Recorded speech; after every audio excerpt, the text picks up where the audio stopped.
नमस्कार, मैं हूं राजेश मेहतानी। आज हम चर्चा करेंगे किसी भी एग्रीमेंट को करते समय किन किन बातों का ध्यान रखा जाना चाहिए। हम अपने जीवन में समय समय पर कई एग्रीमेंट करते रहते हैं और ये बहुत महत्वपूर्ण चीज़ है, चाहे वो बिजनेस कॉन्ट्रैक्ट हो, रेंटल एग्रीमेंट हो, पार्टनरशिप एग्रीमेंट, कोई लीगल एग्रीमेंट और भी एग्रीमेंट हो सकते हैं। तो कुछ मूलभूत बातों की जानकारी होना आवश्यक है। अगर आप कुछ बिंदुओं का ध्यान रखेंगे तो आप बेहतर ढंग से एग्रीमेंट को समझ पाएंगे और किसी प्रकार की भूल की संभावना को कम कर पाएंगे या समाप्त कर पाएंगे। सबसे पहले तो ये देखना है कि एग्रीमेंट में पार्टीज कौन कौन है। पार्टीज के नाम, उनका ध्यान आपको रखना है, कौन कौन सी पार्टीज इन्वॉल्व हैं, उनका पूरा जो ऑफिशियल नेम है, उनका एड्रेस। तो इससे पता लगता है कि इस एग्रीमेंट में कौन कौन सी पार्टीज टर्म्स एंड कंडीशंस के लिए बाउंड है, यानी ये एग्रीमेंट किन किन लोगों पर बाध्यकारी है। अगला बिंदु है डेट एंड प्लेस, अर्थात ये एग्रीमेंट किस डेट में किया गया है और कहां पर किया गया है। उससे ये पता लगता है कि अगर इसमें कोई विवाद होता है तो वहां उसमें ज्यूरिसडिक्शन कहां का होगा, कहां की कोर्ट का ज्यूरिसडिक्शन होगा, ये सब पता लगता है। और इसी सेक्शन में ये दे देना चाहिए कि इसका एग्रीमेंट का पर्पस क्या है और किस कॉन्टेक्स्ट में ये एग्रीमेंट किया जा रहा है। फिर कुछ डेफिनेशंस, एग्रीमेंट में जो शब्द प्रयोग किए जा रहे हैं तो एग्रीमेंट के संदर्भ में उनका मतलब क्या होगा। देखिए, डिक्शनरी मीनिंग अलग हो सकता, तो अगर हम डिफाइन कर देते हैं कि एग्रीमेंट में अगर ये शब्द आएगा तो इसका यही मतलब होगा। कभी कभी एक शब्द के कई मायने भी हो सकते हैं। आप डिक्शनरी में देखें, 2 मीनिंग, 3 मीनिंग, 10 मीनिंग, ऐसा हो सकता है। तो किसी प्रकार की एम्बिग्विटी ना रहे तो हम शब्दों को वहीं डिफाइन कर देते हैं कि अगर ये शब्द एग्रीमेंट में आएगा तो इसका यही और केवल यही अर्थ होगा। इसके बाद हम टर्म्स एंड कंडीशंस के बारे में ध्यान देते हैं और टर्म्स एंड कंडीशंस को लिखते हैं और उसमें क्लियरली स्टेट करना चाहिए कि कौन सी टर्म्स और कंडीशंस हैं।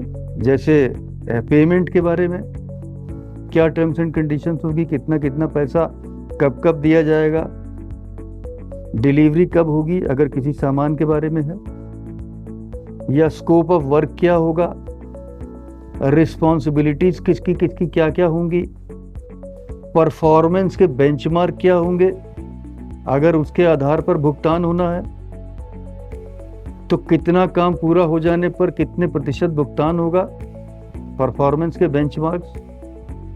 और अगर वारंटीज या गारंटीज अगर एप्लीकेबल हैं तो वो किस प्रकार की होंगी, क्या उनके लिए कोई कंडीशन होंगी, क्या वारंटी या गारंटी प्रोडक्ट की क्वालिटी को कवर करेगी, क्या सर्विस परफॉर्मेंस को कवर करेगी, या कोई और एश्योरेंसेस देनी है, तो उनके बारे में भी टर्म्स एंड कंडीशंस वाले क्लॉज में लिखा जाएगा।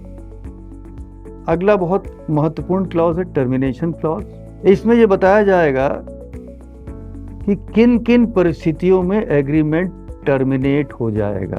क्या कोई नोटिस देना पड़ेगा टर्मिनेशन के पहले, वैलिड टर्मिनेशन के रीजंस क्या होंगे, अर्थात किन किन रीजंस से टर्मिनेशन संभव है। प्रत्येक पार्टी की आउटलाइंस, प्रत्येक पार्टी की जो रिस्पॉन्सिबिलिटीज हैं उसको आउटलाइन किया जाएगा। अगर कोई लीगल इश्यूज हैं ब्रीच के केसेस में, उसके बारे में बताया जाएगा। इंडेमनिफिकेशन के अगर कोई प्रोविजंस हैं उसकी चर्चा यहां की जाएगी। अगला बिंदु है डिस्प्यूट रेजोल्यूशन। अगर आगे चल करके दोनों पार्टीज में या विभिन्न पार्टीज में जिनके बीच में एग्रीमेंट हुआ है, अगर कोई विवाद उत्पन्न हो जाता है, कोई डिस्प्यूट हो जाता है, तो डिस्प्यूट का रिजॉल्व करने का प्रोसेस क्या होगा, क्या नेगोशिएशन होगा या मीडिएशन होगा या फिर आर्बिट्रेशन होगा, ये क्लियरली यहां मेंशन किया जाएगा।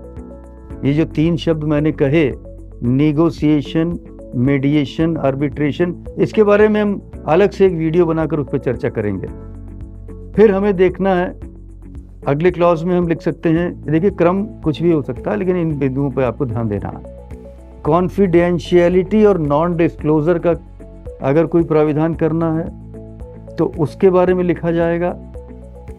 अगर कोई सेंसिटिव इंफॉर्मेशन है तो नॉन डिस्क्लोजर क्लॉज आता है, कॉन्फिडेंशियलिटी का क्लॉज आता है। यदि संवेदनशील प्रकार की कोई सूचना है तो उसको मेंशन किया जाता है। इंटेलेक्चुअल प्रॉपर्टी राइट्स के बारे में, जिसको हिंदी में हम कहते हैं बौद्धिक संपदा, अगर इसका कोई इन्वॉल्वमेंट है तो इसको क्लियर किया जाएगा कि उसकी ओनरशिप किसकी होगी, उसके यूजेज के राइट्स किस किस प्रकार से होंगे। अगर ये रेलिवेंट इंफॉर्मेशन देना आवश्यक है तो उसको दिया जाएगा। अगला बिंदु जिसे ध्यान देना है वो है अमेंडमेंट्स। अमेंडमेंट से संबंधित क्लॉज में हम ये बताते हैं कि यदि एग्रीमेंट को आगे चलकर अमेंड करना पड़ता है तो उसके लिए फॉर्मल रिक्वायरमेंट्स क्या होंगी, उन रिक्वायरमेंट्स की वैलिडिटी कहां तक होगी, अर्थात अमेंडमेंट्स कैसे और किन शर्तों के आधार पर हो सकता है। फोर्स मेजर क्लॉज अगर कोई है तो वो लिखा जाएगा। फोर्स मेजर का अर्थ है कि ऐसे कारण, ऐसे सर्कमस्टांसेस, ऐसी परिस्थितियां जिनकी वजह से कॉन्ट्रैक्ट में दी गई कोई बात, कोई कमिटमेंट पूरा नहीं हो पाता है। उदाहरण के लिए अब इसको आप डिफाइन भी कर सकते हैं कि फोर्स मेजर किसे कहेंगे। उदाहरण देखते हैं कि बाढ़ आ गई या कोई भूकंप आ गया, युद्ध हो गया, वॉर हो गया, साइक्लोन आ गया या और कोई प्राकृतिक आपदा आ गई। इसके अतिरिक्त भी अगर आप कुछ डिफाइन करना चाहें फोर्स मेजर में तो आप डिफाइन कर सकते हैं। आगे हम डिफाइन करते हैं सेवरेबिलिटी। सेवरेबिलिटी का मतलब अलग करना, पृथक करना। इसमें ये हम बताते हैं कि क्या कोई ऐसी चीज है जो किसी घटना के हो जाने पर जिसे हम इनवैलिड मान सकते हैं, केवल उतने पार्ट को, यानी उतने पार्ट को अलग कर सकते हैं और बाकी कॉन्ट्रैक्ट, बाकी एग्रीमेंट चलता रहेगा। आप बात समझे कि अगर कोई विशेष परिस्थिति आई तो इतने पार्ट को अलग किया जा सकता है, बाकी एग्रीमेंट चलता रहेगा। इसको हम कहते हैं सेवरेबिलिटी का क्लॉज। सबसे महत्वपूर्ण है सिग्नेचर्स।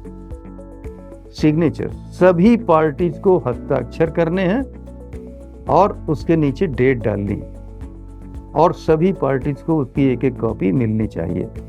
स्टैंप ड्यूटी के बारे में ये देखिए स्टेट स्पेसिफिक होता है।